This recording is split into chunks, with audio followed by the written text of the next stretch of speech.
I know you've been waiting. Every Sunday night, we take you to the site of something really special or historic around the Chicago area. And in tonight's Monument Moment, we visit a marker along the Chicago River, just a few blocks from where we are right now, which more than a century ago was the scene of unspeakable tragedy.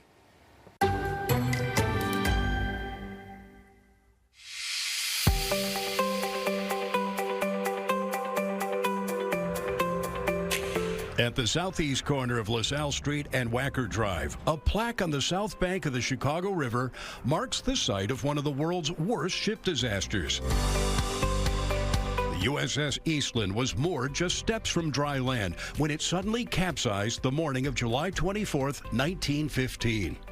Built in 1903, the Eastland was a steamship used for ferrying passengers on the Great Lakes.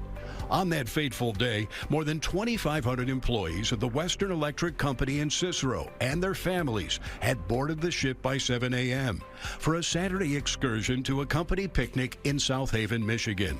At 7:28, the top-heavy Eastland suddenly rolled over to its port side while still tied to the dock, coming to a rest on the river bottom, just 20 feet below. Only half the ship submerged. Passengers below decks were trapped inside as water filled the ship, others crushed by heavy furniture. Despite a fast and massive rescue response, 844 passengers and crew died, most within minutes.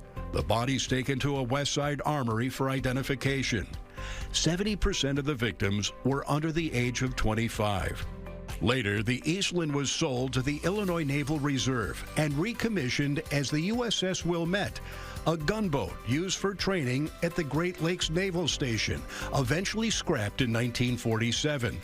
The marker commemorating the Eastland disaster was dedicated in 1989.